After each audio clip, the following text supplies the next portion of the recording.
Hello, everyone. I'm Dr. Francis Kruszewski of the American Cleaning Institute, where I am Senior Director of Human Health and Safety. I would like to welcome you to the second session within our Advancing the Science webinar series on chemical-induced asthma. Today we are welcoming Dr. David Basketer, who will be presenting the webinar entitled The Role of Toxicology in Asthma Hazard Assessment. The American Cleaning Institute is glad to be sponsoring this webinar series and also to be working in collaboration with the Toxicology Excellence for Risk Assessment Center at the University of Cincinnati. For this project's development and implementation is highly dependent on their assistance. We are also pleased to have received the endorsements of the Society of Toxicology and the Society for Risk Analysis for this webinar series. The American Cleaning Institute, or ACI, is a trade association based in Washington, D.C.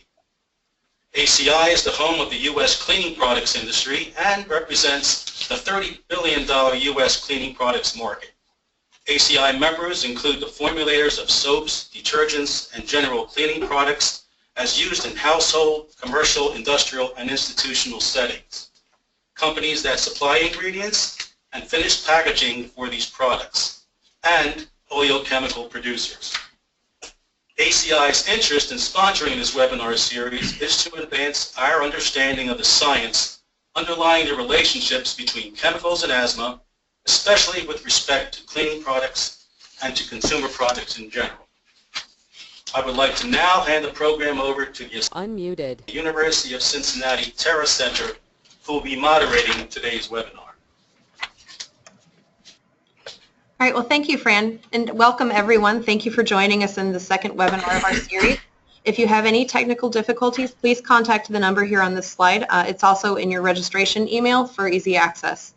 I don't believe there are any phone lines available for this webinar, so please use your computer's audio. If you have any questions throughout the webinar presentation, please submit them text or through text using the GoToWebinar toolbar. Located at the bottom is a section for questions. We will summarize any of your questions that we receive after the webinar, and we will we'll address as many of them as possible in the time allotted. With additional questions that we don't have time to get to, we will try to answer after this webinar series. If you need any assistance with a question submission, please send a chat to Patricia Nance, but use the question function to submit questions. All right, the purpose of this series is to gain an understanding of the current knowledge and data gaps surrounding asthma risk assessment approaches, specifically uncertainties in diagnosis, research, and hazard characterization approaches. We have, here's the schedule of the series. We are currently in our second session. Dr. David Basketer will be giving a webinar on the role of toxicology in asthma hazard assessment. And then we'll follow up in June with Judy LeKind discussing environmental contributions to asthma prevalence, specifically issues with assessing the link between exposure and disease, followed up by Scott Dotson from NIOSH and Dr. Andrew Mayer from the University of Cincinnati in October. So we hope that you join us for each of the webinars in this series. With that, I'd like to pass over the microphone to Dr. David Basketer so he can talk to us today about toxicology and asthma hazard assessment. And I am going to give control of the keyboard and mouse to you now. David, are you able to? Thank you. Yeah, here we go. Let's see if we can go to slide number 2. There we muted. Number 2. It seems to be working. So, hello everybody from the old country across to most of you, I guess, being in the new country. It's great to be able to talk to you. I've got this little slide of me just at the moment where I was working out that I really wanted to be a toxicologist, and I've spent a lot of my working life, nearly all my working life, in toxicology, a lot of that with Unilever, a very great deal of it focused on allergy and irritation of various kinds, and you can see I've done various things. I said that I ought to tell you about my conflicts of interest. Well, it's too long. I've worked with probably more than 100 companies, agencies, government agencies, international agencies, so I have endless conflicts of interest, but no interest in conflicts. And with that, let's move on to what I'm going to try and talk about. I want to cover a range of things. I won't really duplicate too much of what Jonathan Bernstein said last time, so just a few words on things about asthma and its causes. We will delve into some thoughts about mechanistic aspects, but only as they contribute to toxicology. Then I will say things obviously about some predictive toxicology approaches both for allergic and non-allergic asthma, and delve into some remarks about how we may assess the risks, but obviously you will also find that you will have more about that in some of the upcoming webinars, including right at the end from Andy Meyer. So, as background, of course, those of you who were able to join last time, you've heard a very clinically orientated perspective on asthma from Jonathan Bernstein, also of Cincinnati. And as I said, I'm not going to reiterate really too much of that. I'm sure that all his slides are available on the relevant website, where you will also get access to this kind of material that you're seeing today. I'm going to begin generally with the allergic side of asthma, partly because I think that's easier and it'll get us into the thing, and then I'll speak a little bit later about non-allergic territory, but obviously sometimes the two things will come together. The respiratory sensitization side, well, you must have heard last time quite a bit about the mechanistic aspects, the symptoms that we see, and I think many people will debate exactly a definition of asthma, but this one on the right-hand side is stolen from the words directly from Professor Sir Anthony Newman-Taylor at the Brompton Hospital in London. Reversible airway narrowing, both immediate and delayed, leading to variable airflow obstruction. And then I think really quite importantly, or increasingly importantly, the whole aspect of heightened airway reactivity to a more non-specific stimuli. And although it's not completely true, those two aspects of the definition in one sense also reflect to some extent a more allergic etiology to begin with, and then perhaps a more non-specific non-allergic set of problems if you have hyperreactive airways. I'll also just throw in the caution that I won't talk about absolutely everything that is on each of the slides. That would take too long. I'm assuming that all the people here listening can also read or can come back to these slides in due course.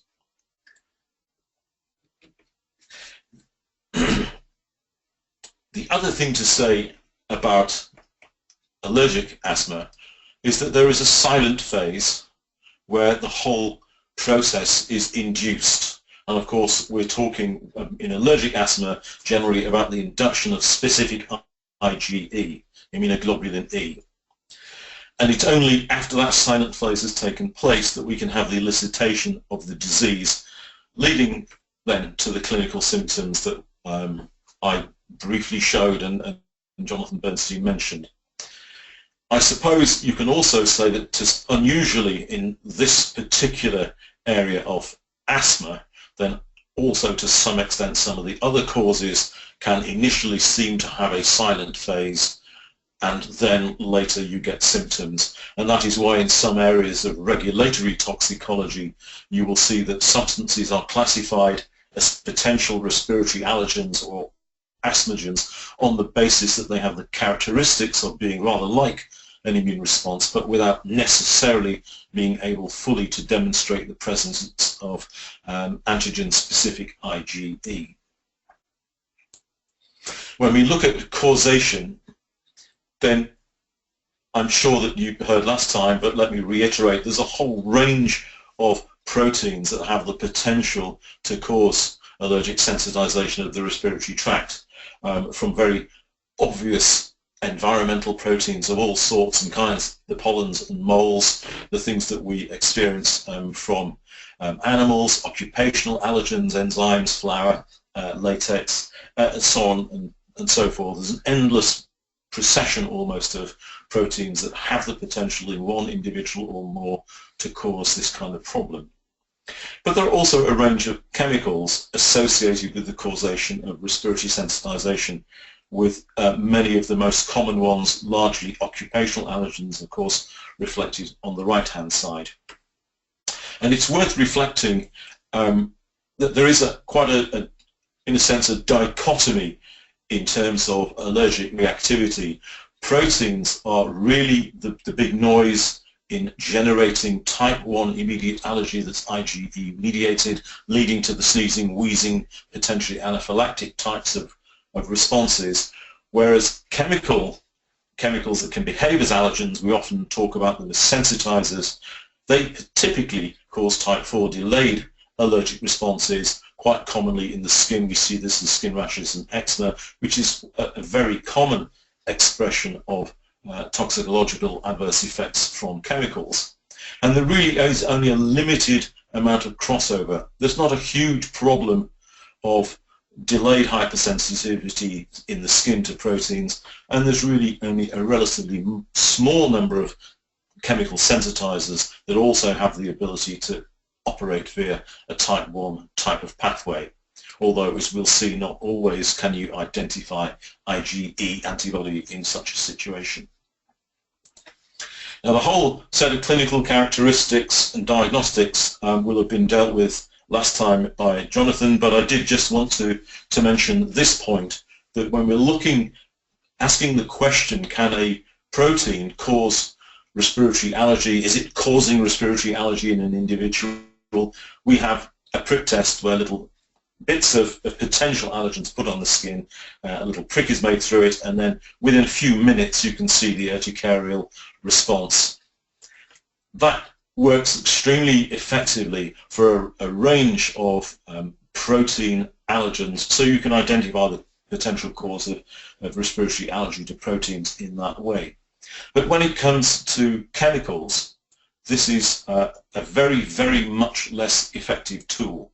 And it means that whilst we have a fairly good diagnostic process for proteins in causing allergic asthma, we don't have the same for chemicals.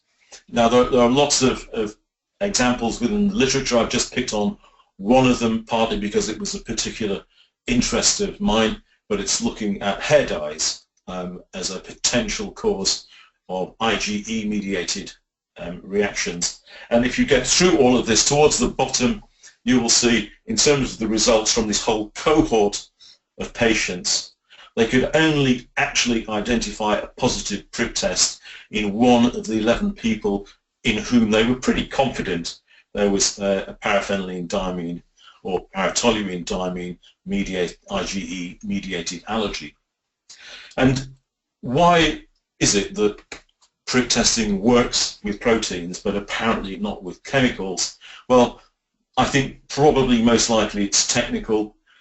The chemical needs to be bound to a protein. We don't necessarily know which protein, on what sites on the protein, what numbers on the protein. So when we put the chemical substance in the prick test, it actually is being presented very poorly to the immune system. It just doesn't really work.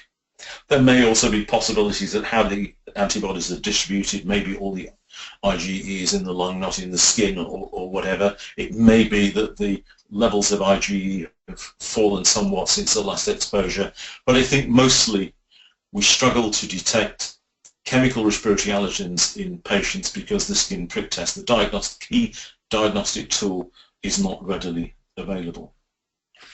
And that leads us into this little bit of a nightmare, especially when it comes to regulatory toxicology, where we tend to have to talk about asthmagens more than we talk about respiratory allergens at times. And it complicates a lot of the work that we try and do in this area. Clearly we have materials where we know that they operate as respiratory allergens, but there are others where you suspect that they may have that characteristic because of the silent period, the increased sensitivity subsequently when you elicit symptoms, even though you can't always find the respective IgE. But of course then there are also potential asthmagens that are not operating by IgE mechanisms.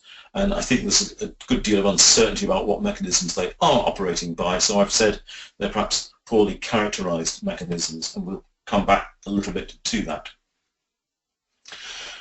Because of the dilemma that some of this can create at least in the regulatory mind, me and others, especially people like Ian Kimber, have tried to encourage the general assumption that where we have things that look like chemical respiratory allergens, like the diisocyanates, then we're encouraging the general view that they actually do operate by an IgE type of mechanism, even though you cannot always identify the specific IgE in the majority of the patients.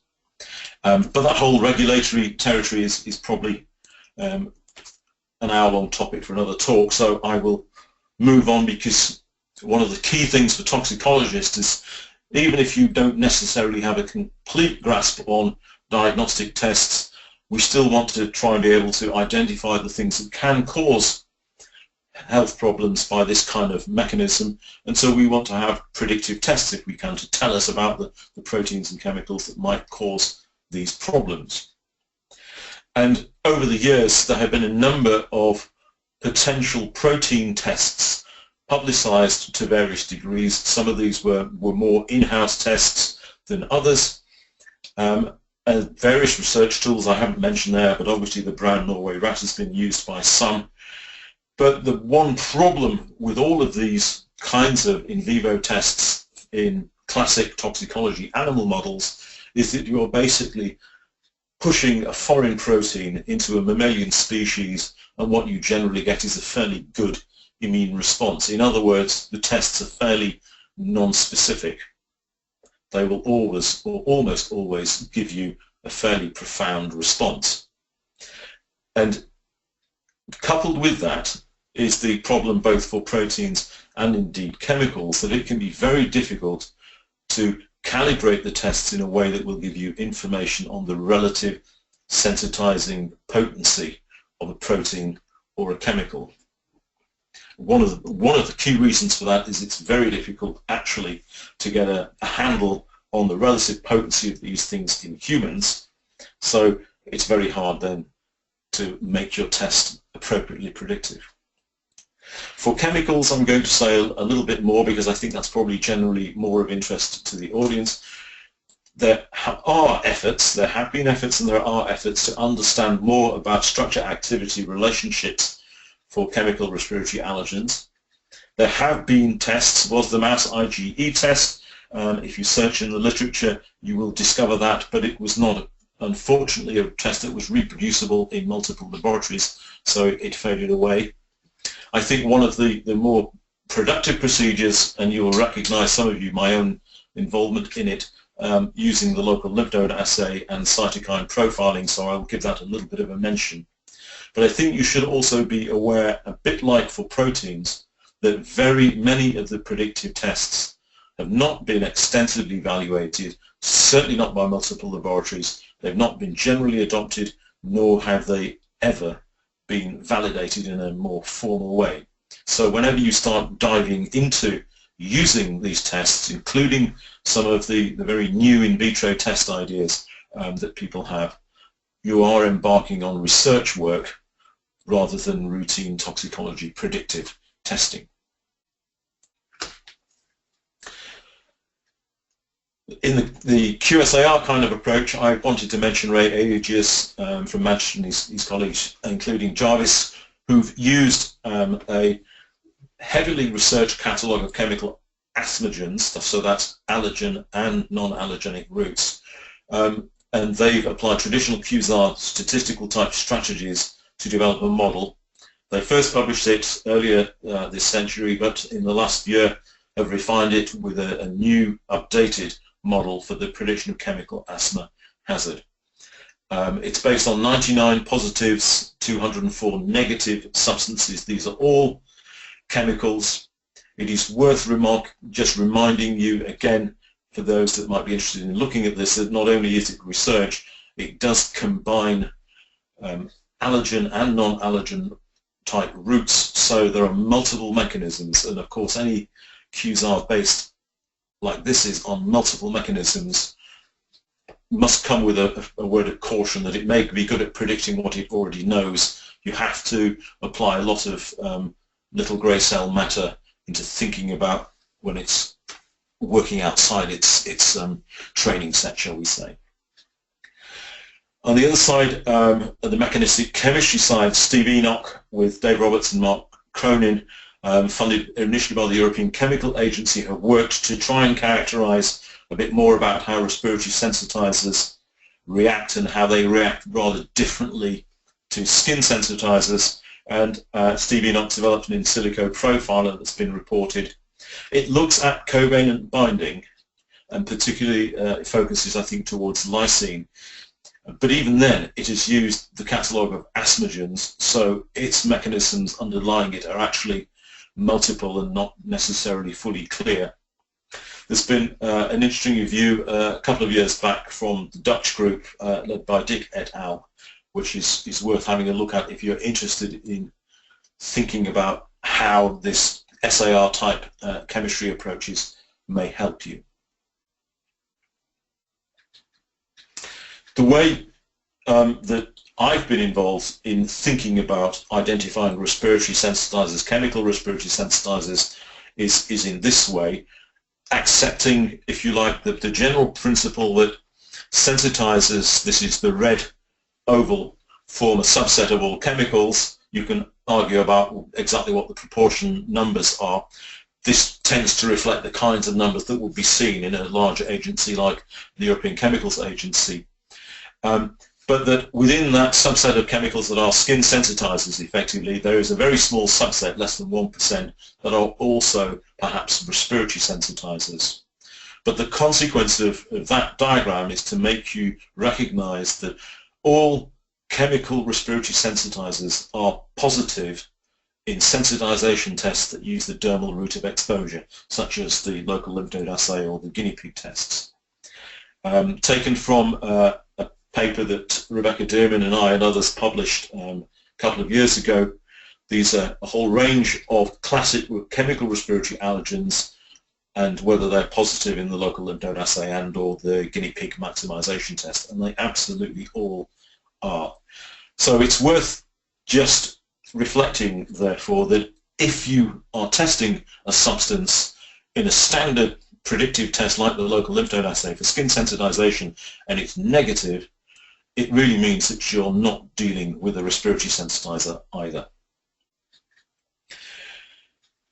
I've tracked some of the thoughts about differentiating allergens in this next slide, and I've given, I think, some of the key references for thinking about this, because, of course, if you've got a negative result, then it's not a respiratory allergen or a skin allergen. But if it's a positive result, then there is a small possibility that you might be dealing with a respiratory sensitizer.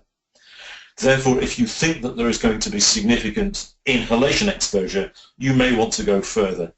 And where I would go further is to do cytokine fingerprinting, and I'll show a couple of slides about that. The key references are there for that.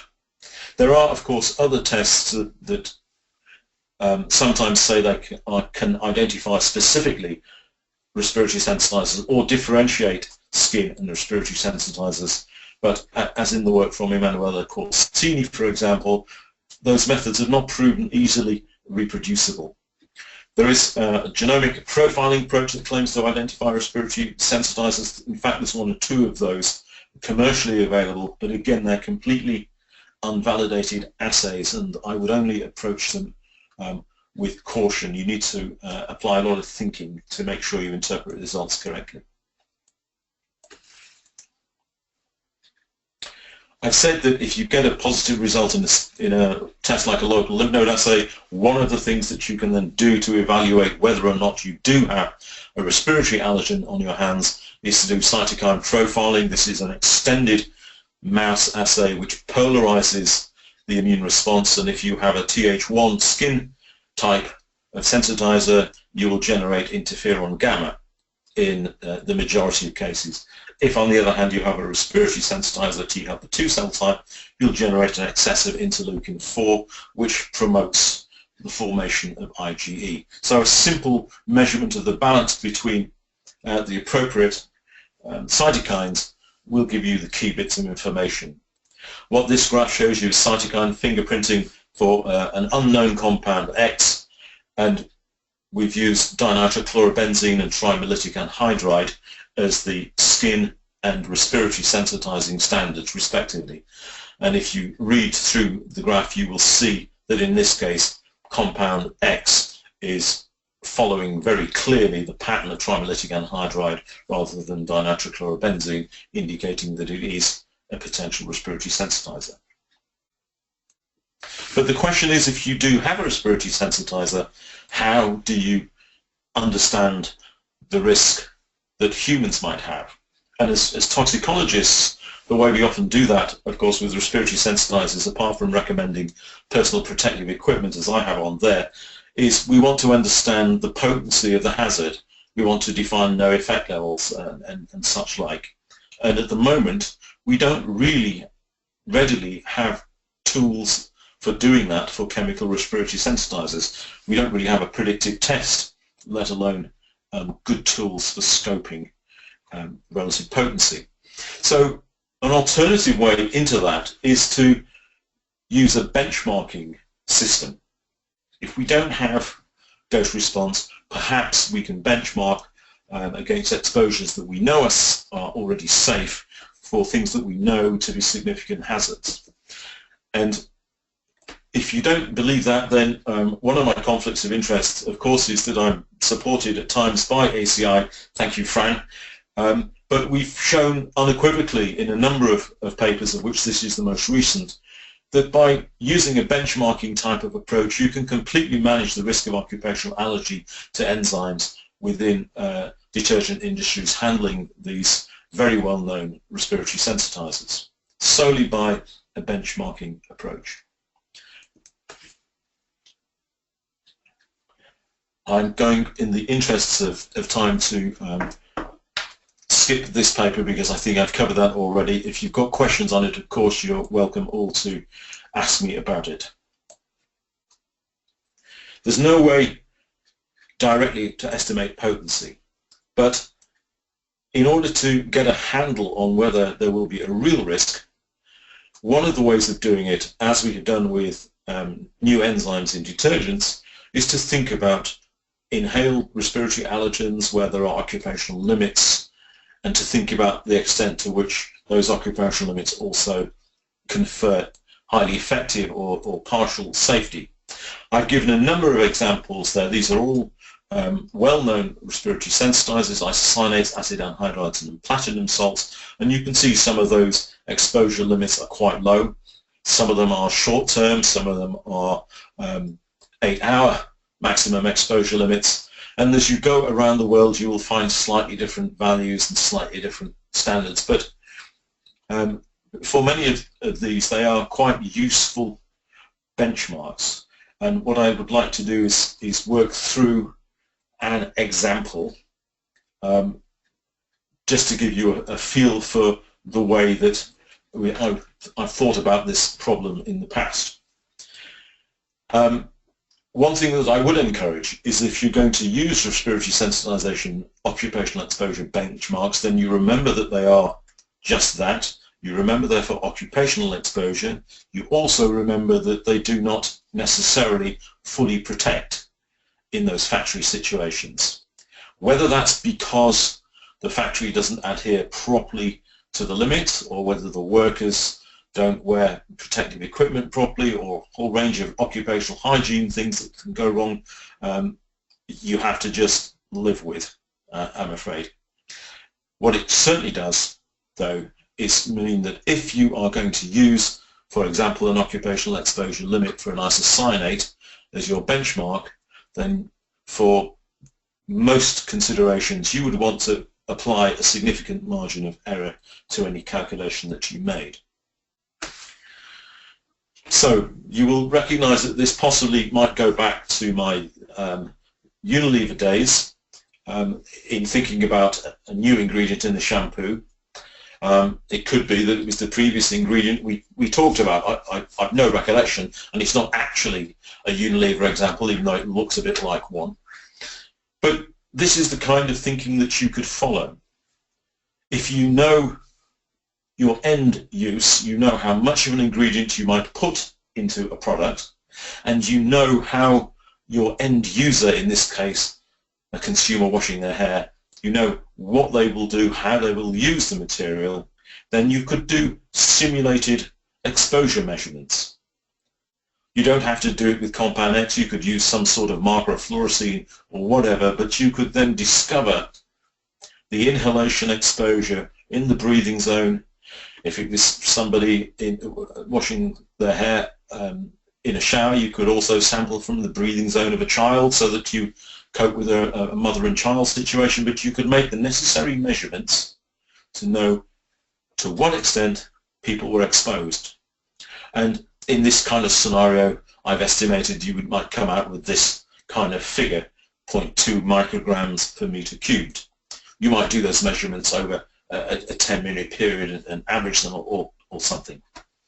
But if you've got that kind of figure, 0.2 micrograms per cubic meter, then that would compare quite nicely to the isocyanate short-term exposure rate at 70 micrograms per meter cubed. You've got a margin of error, I haven't called it a margin of safety deliberately, a margin of error 350. So you might then conclude that you're so far below the level that ought to be acceptable for an isocyanate for short-term exposure that really you're in a reasonable, safe place. And I think it's important to remember that at that stage, you don't need to know that the material is a respiratory sensitizer. Maybe you've just got a positive result in a skin allergy test. You don't know that it's a respiratory sensitizer, you just assume that it is. But by measuring the exposure and comparing it to the benchmark, you've been able to conclude that even if it was a significant respiratory sensitizer, I've got a very good margin of error there, so I think I'm okay to proceed.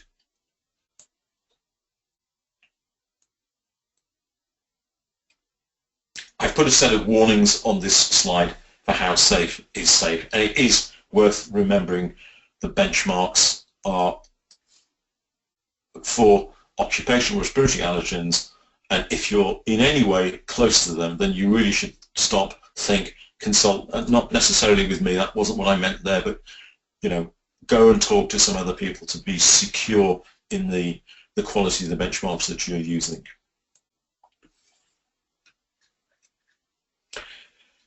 I've pulled up a couple of slides about fragrances because this has been quite a popular problem recently, that a lot of people have suggested that some fragrances might be respiratory allergens. And what I've done here, I hope, is summarize some of the evidence why I think they are not respiratory allergens. And some of you at least will know that, well, I'm sorry for moving on to, I apologize. Ian Kimber and I wrote a paper in Regulatory Toxicology and Pharmacology looking at this whole problem and showing, as far as we reasonably can, that fragrance sensitizers do not represent an allergy risk by the inhalation route. I don't want you to run away with the idea that therefore inhalation of fragrances never triggers asthma in individuals. That's a different story, but if they do, it's not through an allergy route.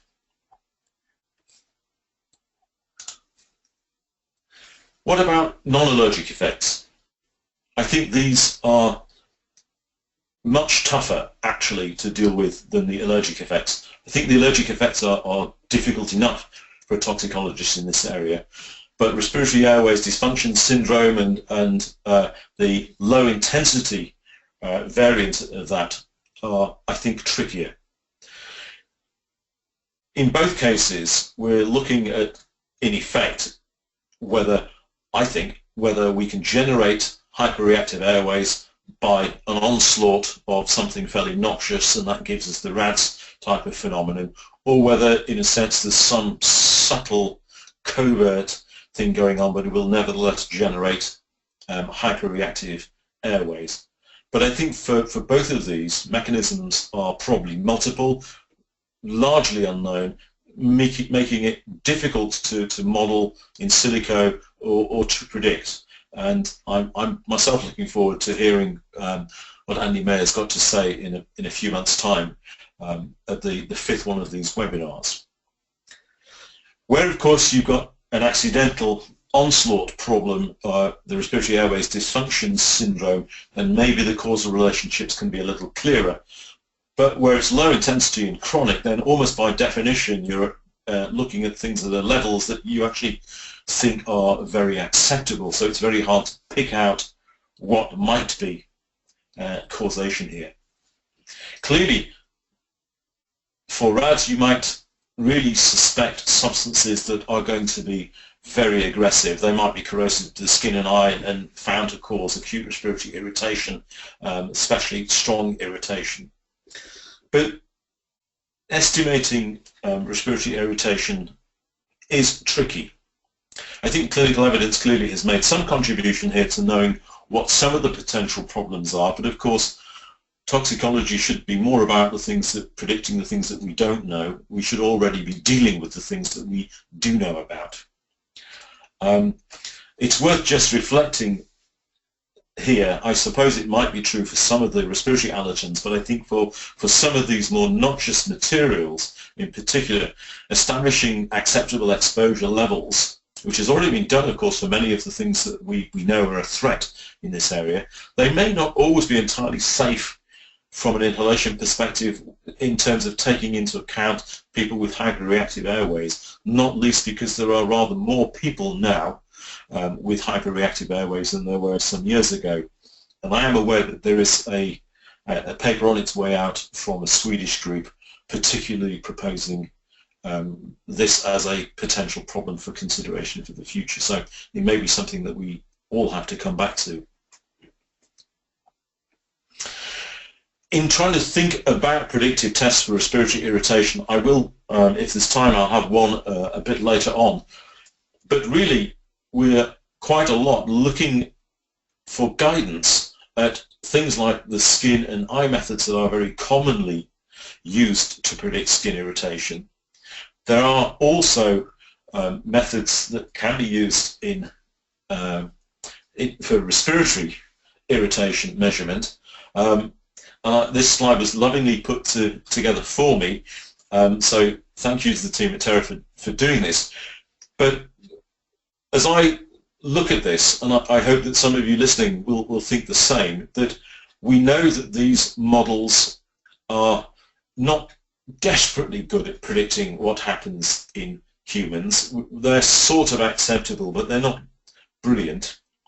And really, in terms of very aggressive things, RADs, then we probably know many of the materials already that are thoroughly corrosive because they get picked out, and you can even pick them out just from the pH alkalinity of materials, for example.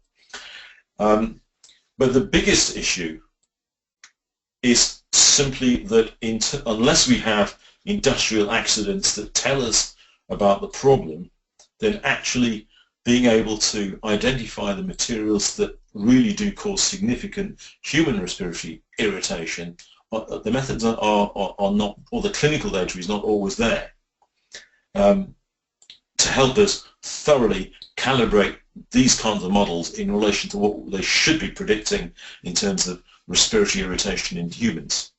Nevertheless, we have to work with what we've got, so these are some of the things that we should use and pick up the signals for things that are likely to be aggressive.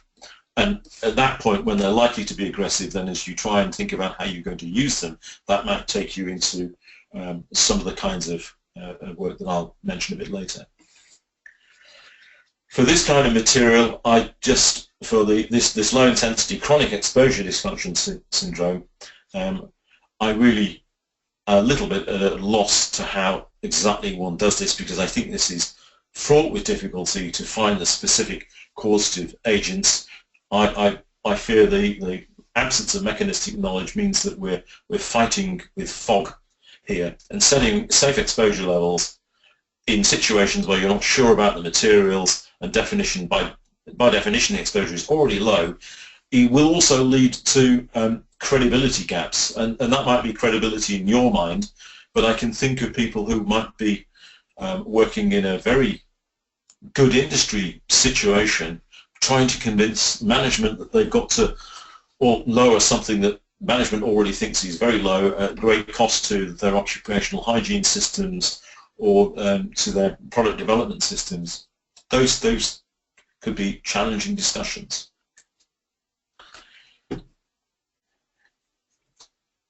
As I've said, there are talks coming up which will further help in this area.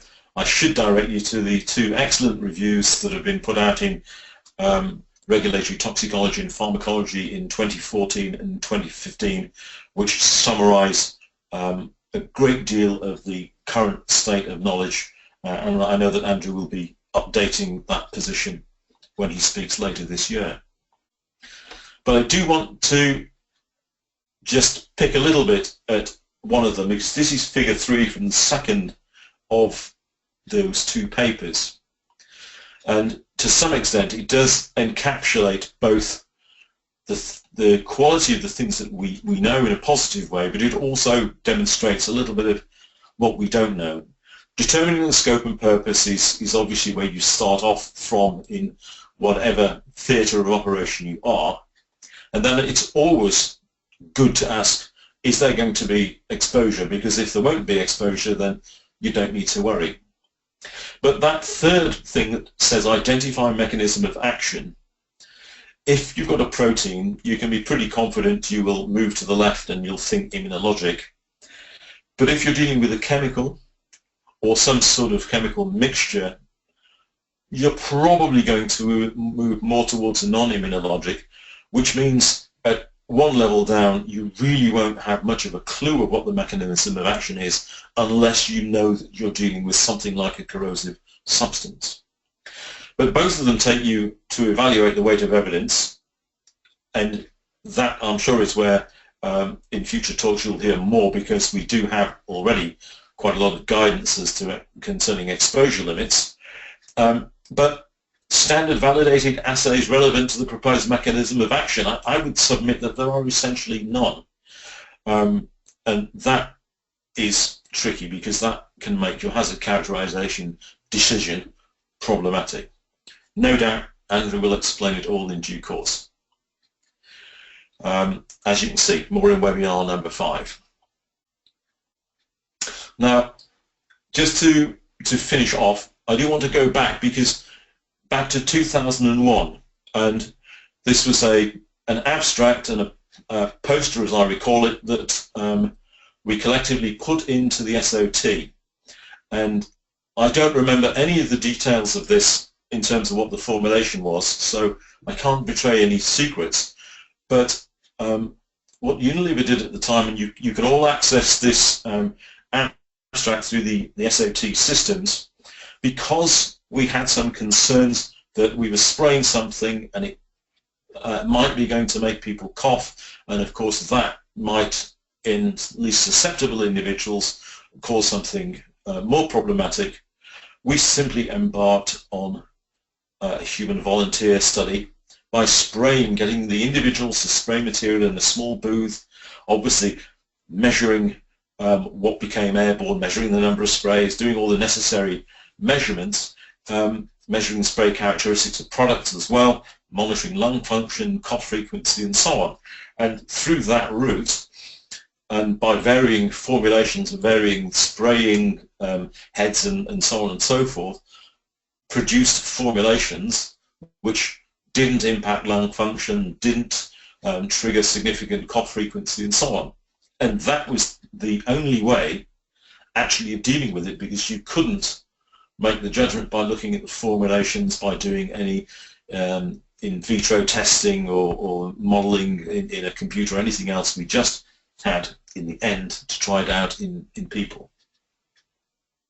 And in case you were going to struggle to get the abstract, I put a copy of it into the slide package. And I just want to finish off, if you'll forgive me with this, just this little plea. when we're thinking about toxicology risk assessment, it's obviously for the protection of human health, and we do that by risk assessment and risk management. But increasingly, I think we might have to consider whether it's only being done for those with normal airway responses. We have a considerably increasing population of individuals with atopic allergies of one kind or another, including especially respiratory allergies. So there is perhaps an increasing quantity of susceptible subpopulation. I'm not sure whether they're currently excluded from considerations, but I suspect if there are very old exposure limits for the kinds of things that cause RADS, maybe they actually don't adequately take into account that sensitive subpopulation that we currently have. It's also worth asking that question, do respiratory allergy exposure limits protect, or is it that there's a limit, but there's inadequate adherence to those limits, inadequate occupational hygiene? And I'm putting that out there simply because it doesn't help anybody if one keeps reducing occupational exposure inhalation limits, but nobody bothers to apply the appropriate hygiene measures that should go with them. You may as well not change the limits. The things have to go hand in hand. Respiratory allergy is well-characterized toxicology endpoint in many senses, but we do lack predictive tests. We've got strategies to identify hazards. We don't have good ways of identifying relative potency, but a benchmark approach to risk assessment can be adopted, and I think with successful monitoring in particular, we can be in a very good place very often. Non-allergic asthma, I don't think has very much going for it. Perhaps that means that it's a very good area for development for all you young toxicologists out there, but it's not an easy approach to risk assessment. As I indicated, there are ways to do it, but there isn't a lot of human data to underpin safety assessments. You might have to go and use the human volunteer approach that I described, and I'm sure others have done. And I've already made the comment, I'm not going to say it again, about the larger population of hyperactive airway people. What I would like to do is thank you very much for your attention. My house is just behind the T of the thank you for listening. That's my village high street where the sun is now setting. Thank you for listening. Unmuted. All right, thank you, everyone. And now we'll move on to questions. So you're not quite off the hook yet, David. I'm going to pass this over to Dr. Andy Mayer, and he'll be asking you some questions. Well, hi, David. Okay. Thanks so much for a great presentation, and you're lighting it up with a whole bunch of questions. So my job is to try to distill some of these because we wouldn't have time to answer all of them. I will remind the listeners that I believe our speakers do offer to answer the questions we can't get to in our actual period here, assuming David's willing to do that for us. Sure. So let me start with one. I kind of combining a few themes for some of the questions, but several questions have come in about the identity or description of what we know about susceptible populations or sensitive populations and how that fits into the hazard and risk assessment process for regulatory purposes. Yeah, I mean, that's a question that is constantly on people's lips in the area generally of sensitization. And certainly when I sit in such as the European Chemicals Agency, for example, they will ask, what do we know about sensitive subpopulations for skin sensitization? In the case of, as I see it, of respiratory allergy, then we know pretty well that individuals that start to develop significant asthma become much more reactive. And I'm sure that Jonathan Bernstein showed you some of that. You can see it in their response to methacholine or histamine challenge. They become much more sensitive to those kinds of agents, and it takes potentially weeks, certainly days, sometimes to recover after they've had some sort of asthma type attack. It takes quite a long time to then get back to a reasonable level of sensitivity. And so, of course, if they're having reactions, episodes from time to time, the more responses that they have, the more likely they are to constantly have hyperreactive airways. When I spoke some year or two back to Susan Tarlow, chest physician, about that, she again said the kind of recovery there is very much linked to the frequency and intensity of asthma, so that the more you catch these things quickly in individuals and keep everything under control, the less likely they are to have long-term problems, including hyperreactive airways. In terms of the size of that subpopulation, I'm sorry, I don't have the numbers off the top of my head to estimate, but we know when we're talking of the whole atopic diathesis, in the past you would be talking about just a few percent of the population, but now we're talking in terms of tens of percent of the population, which is why I don't think it's a proportion of the population that can any longer be ignored. They have to be obviously taken as part of the normal population, so that when you're setting exposure limits, whether that's occupational or non-occupational, you really have to take individuals with hyperreactive airways into account. Now, I don't think that individuals with hyperreactive airways, I don't know that there's any evidence that they're more likely to become sensitized to other things, but I think when you've had the kind of phenomenon of getting lots of bronchoconstriction type reactions, asthma type responses, whether that's been triggered by an immunologic or non-immunologic pathway, at that point you are likely to be more reactive generally to those non-specific stimuli, like cold air, for example. Okay, excellent. Well, that gives us certainly plenty to chew on related to susceptible and sensitive populations. So we have many questions here. So we're going to put you through your paces here, David. Okay. So I'll try and answer quickly. That's okay. Another kind of intriguing question here is, if the idea is that, at least mechanistically, that things that cause asthma would be threshold-based mechanisms or modes of action, why is it so challenging or difficult to set exposure values for them?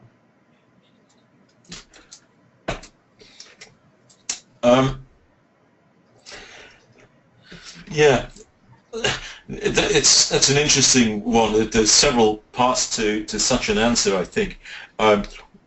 One is, of course, you can identify a simple level. You can identify a threshold in an individual or a set of individuals, but the larger the group of individuals becomes, the more you might find an individual with an even lower threshold. It doesn't mean that the whole mechanism isn't thresholded, but it obviously not everybody has the same threshold, and we easily see this in skin allergy, not least because we can or have done the experiments in non-sensitized people. In respiratory allergy, the experiments haven't been experiments in the same way, but you know that not everybody has the same threshold. Not everybody develops a diisocyanate or platinum salt allergy. Not everybody becomes sensitized to enzymes. Not in the detergent factory situation of 50 years ago, where perhaps a third of the workforce developed occupational asthma and maybe double that number had IgE, there was still a whole set of people that didn't have any. And yet you obviously got completely unacceptably high levels. So the thresholds varied between individuals. It's then also a question of to what extent might you set the occupational exposure limit. Do you set it on the formation of IgE or the expression of clinical symptoms? And again, if you go and read the enzyme papers, you will see that the thresholds are set using the tool of the presence of IgE, not the presence of clinical symptoms. Okay, great. Thanks, David. That was a very informative answer.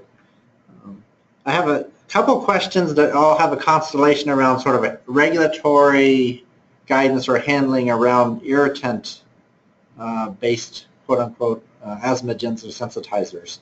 So, for example, if we know that in the GHS type of system for classification and labeling, we have respiratory sensitizers based on immunological bases, how would that be handled in the context of an irritant that might induce or elicit sensitization? And also, a related question related to fragrances that might not be causing an immunologic basis for asthma, but might be triggers or causing sensitization responses. Are those handled in sort of a regulatory context, and any guidance you could provide on that? Well, on the first part of that, I think even if you went into the different member states of the European Union, you'd probably get somewhat different answers. And within the European Chemicals Agency itself, talking to different people, they won't necessarily easily agree, because it is I think, a somewhat difficult territory.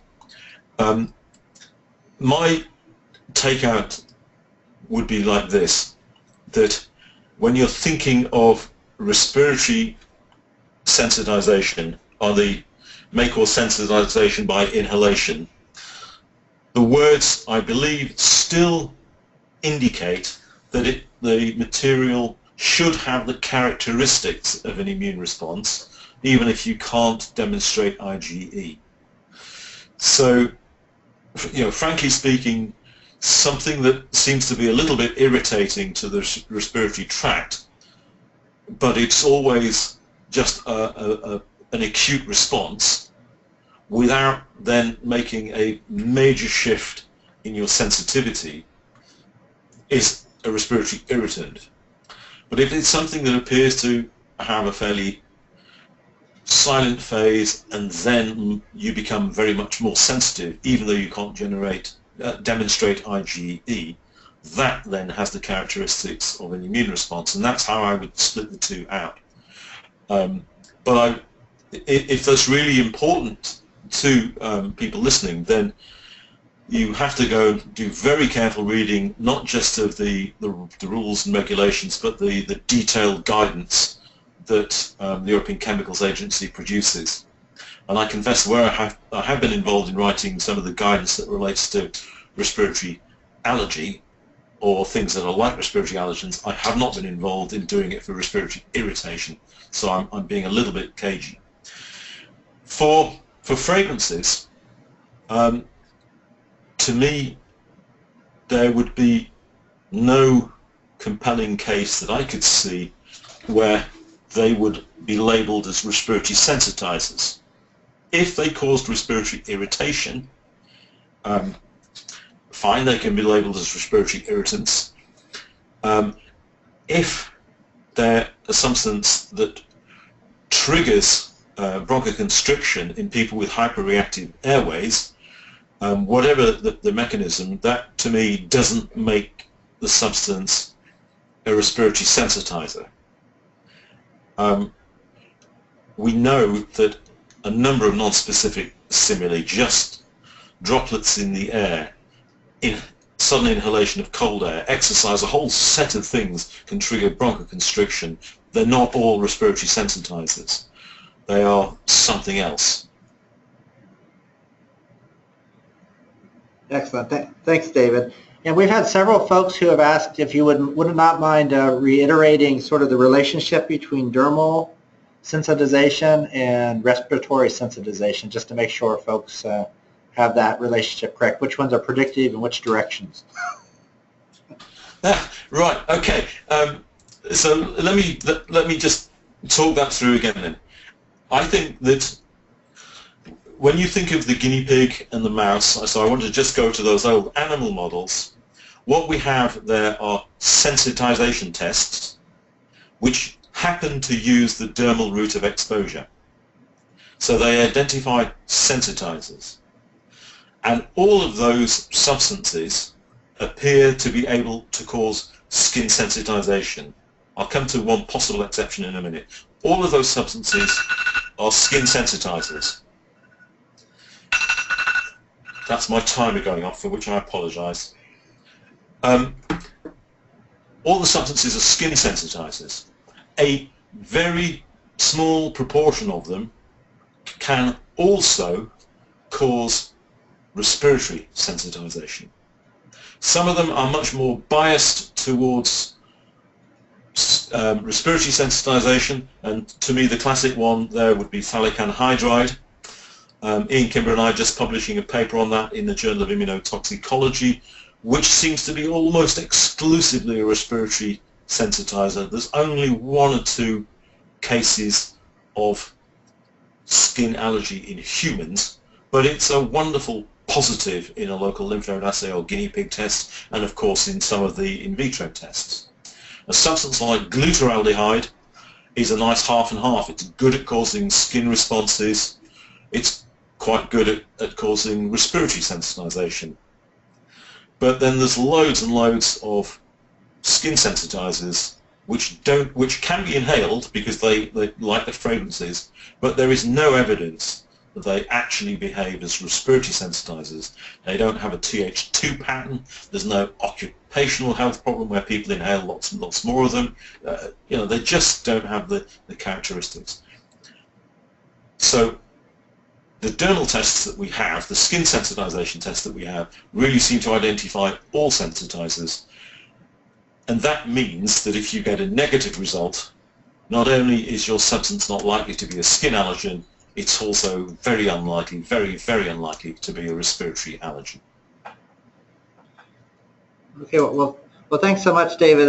That's very helpful. And I apologize to the folks on the phone. We do have many more questions, but David has agreed, we all heard it, he's agreed to answer those questions and get back to all of our participants who have provided questions to us. And thanks again, David, for a wonderful it's a pleasure. Information. Thank you for inviting me. And I'm going to turn it back over to Melissa to close us out here. Great. Thank you everyone again for joining, and thank you, David, for that lovely webinar. We will be providing both the slides and audio of this presentation afterwards. It will link to this slides and all other presentations in the series will be sent to you in your email. So keep an eye out for a follow-up email from ACI and the webinars or the WebEx system here. Our next presentation is in June. It's on June 17th at 11 a.m. Eastern Standard Time, and Judy LeKind will be talking to us about the link between exposure and disease, or exposure and asthma. And for those of you who are attending these and hoping to get CE credit, we will be mailing out surveys afterwards. Please complete the survey that's mailed to you. We do request that you complete all 5 surveys, 1 survey for each webinar for the full CE credit. Thank you again, everyone, for listening, and we'll send some information in an email for follow-up details and where to find the recordings of these presentations. Thank you.